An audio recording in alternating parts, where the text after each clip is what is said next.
수행해 보았습니다. 코드를 설명드리겠습니다. PW를 통해 현재 있는 폴더의 위치를 확인을 하고요. 그 다음에 관련해서 가장 필요한 가장 기본적인 그 패키지들을 로딩합니다.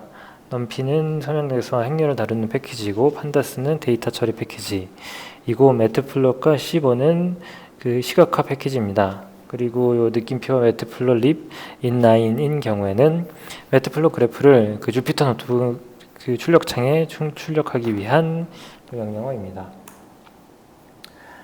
이제 pandas read CSV 함수를 사용하여 현재 폴더에 있는 train CSV를 데이터 프레임 형태로 변환합니다. 타이타닉 DF라는 변수의 이제 데이터 프레임으로 형태로 변환을 하게 됩니다. 실제로 변환한 그 데이터를 확인을 해보겠습니다. 다음과 같이 여러 피처에 대한 값들이 속성 값들이 납니다. 이 데이터 프레임에 로딩된 데이터 타입, 피처 타입을 info라는 메소드를 통해서 확인할 수 있습니다. 아래와 같이 확인해 보겠는데요. 그러면 891개 행으로 구성되었으면 이건 열인 12개 행, 그리고 플롯 64, 인트 64, 오브젝트 5개 타입으로 지금 12개 열이 구성되어 있고요. 오브젝트인 경우는 문자열을 나타냅니다. 그리고 여기 non 누ll값이 891인 경우에는 모든 값에 누ll값이 없지만 age와 cabin, 그러니까 연령과 이제 객실, 그리고 embarked인 경우에는 누ll값이라는 그 결측치가 있습니다. SK 머신러닝 알고리즘은 실제로 null값을 허용하지 않습니다. 그래서 여기서는 필남수를 통해서 데이터 전처리를 하고 null값을 평균 또는 고정값으로 변경하도록 하겠습니다. age 경우에는 평균 나이로 케빈과 embark는 n값으로 변경하겠습니다.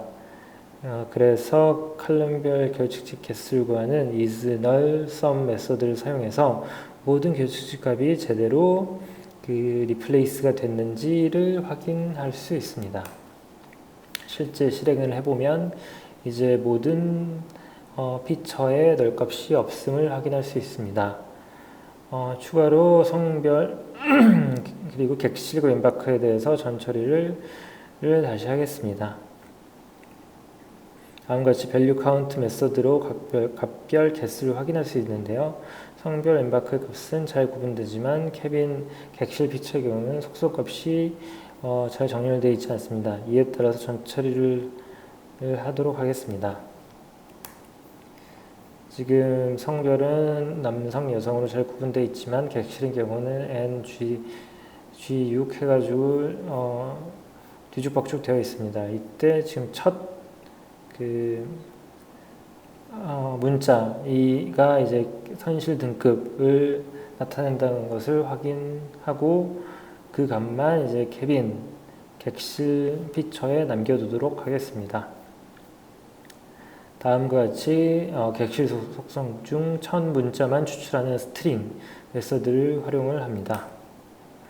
그 후에 그 객실 cabin 피처를 다시 출력을 하면 3개만 출력해 봤는데요. 아래와 같이 첫 문자만 추출된 것을 확인해 볼 수 있습니다.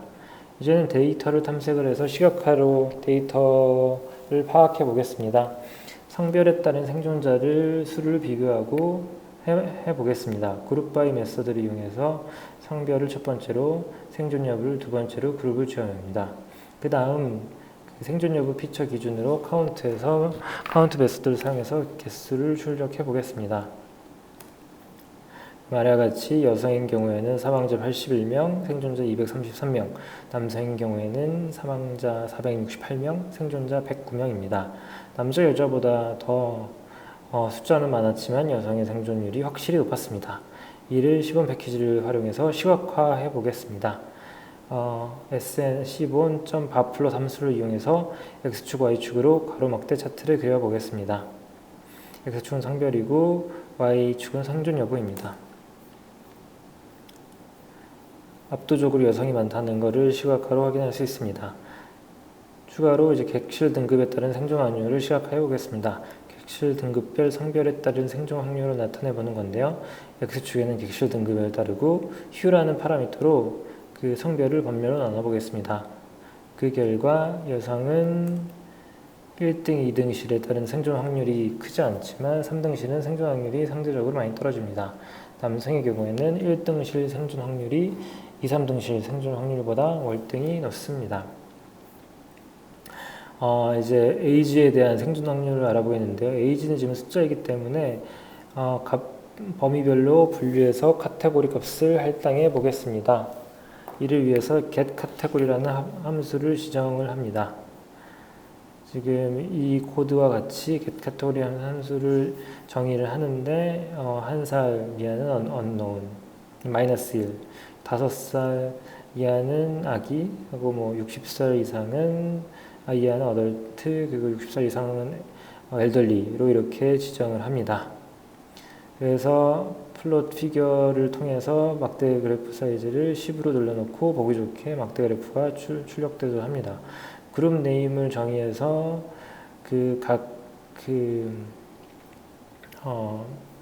구간별 unknown baby 이거를 하나 정의한 다음에 그 다음에 람다 함수, apply 람다 함수를 활용해서 get 카테고리로 피처의 속성값을 채웁니다. 따라서 지금 ageCat이라는 새로운 피처를 만들었는데요.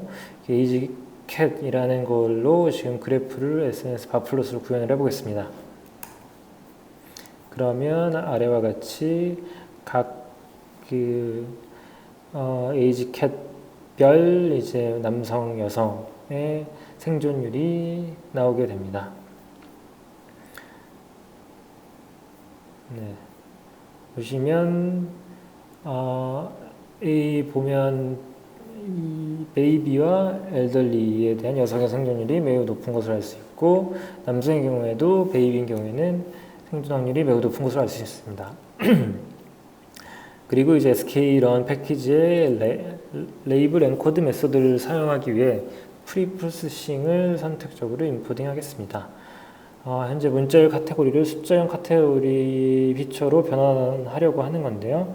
머신러닝이나 딥러닝 접근법에서는 문자형을 숫자형으로 변경하는 엔코딩을 해야 되고 이때 핏과 트랜스폼이라는 메소드를 사용합니다. 아래와 같이 엔코드 피처 함수를 정의했는데요. 타이타닉 DF의 케빈 객실 성별 엠바크 피처를 숫자형으로 변환하는 것입니다. 엔코드를 하고 핏과 트랜스폼으로 변환을 하게 됩니다. 실행을 해보겠습니다.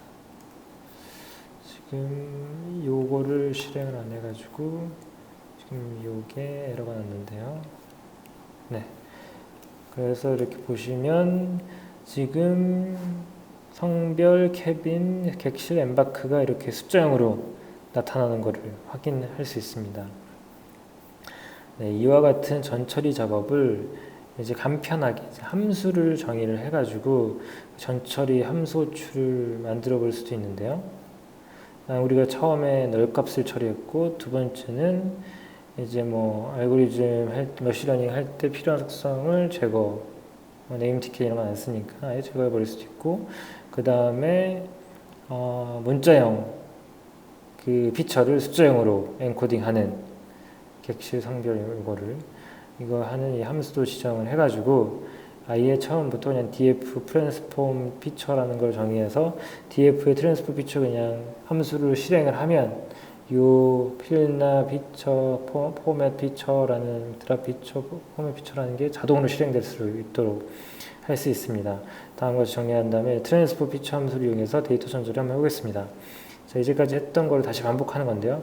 원본 파일을 맨 처음에 재로딩하고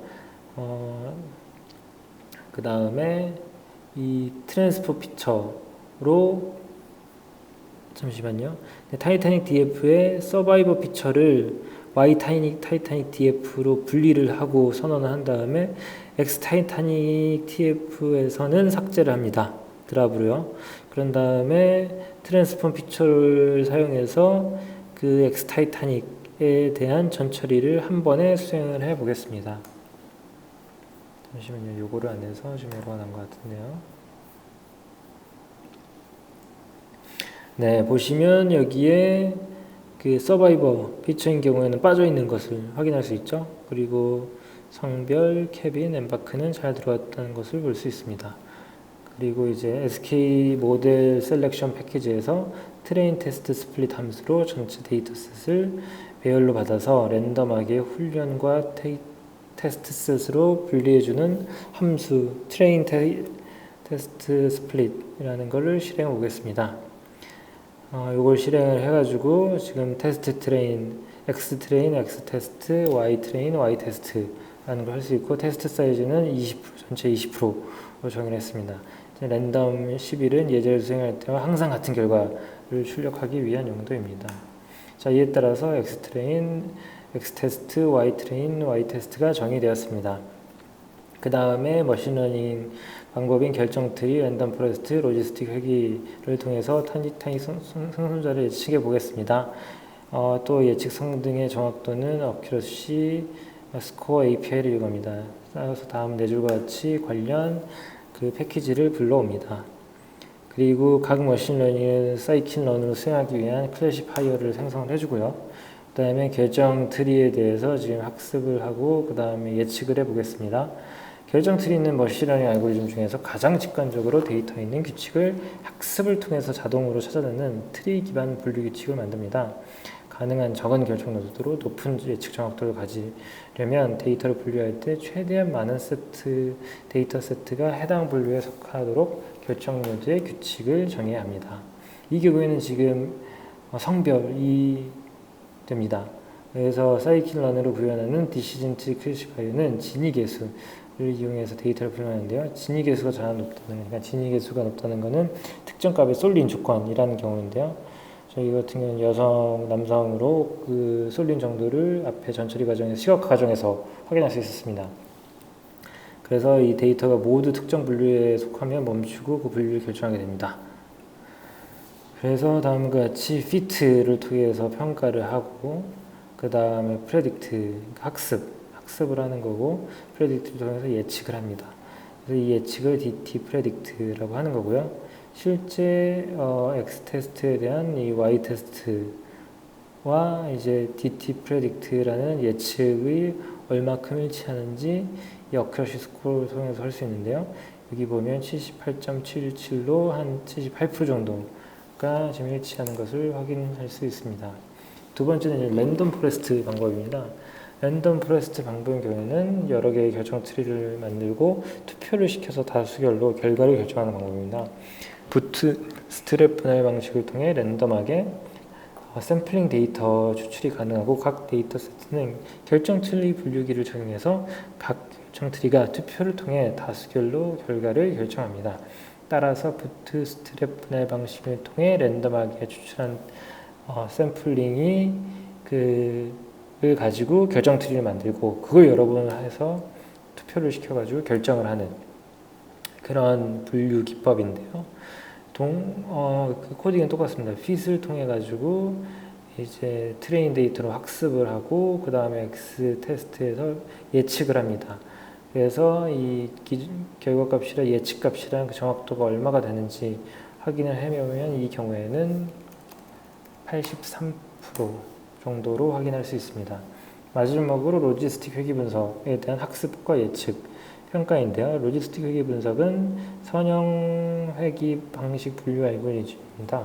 선형 회귀와 다른 점은 학습을 통해서 회귀 최적선을 찾는 게 아니라 시그모이드 함수라는 거의 최적선을 찾고 이 시그모이드 함수라는 것은 반환값을 확률로 간주해서 확률에 따라 0 아니면 1로 분류를 결정합니다.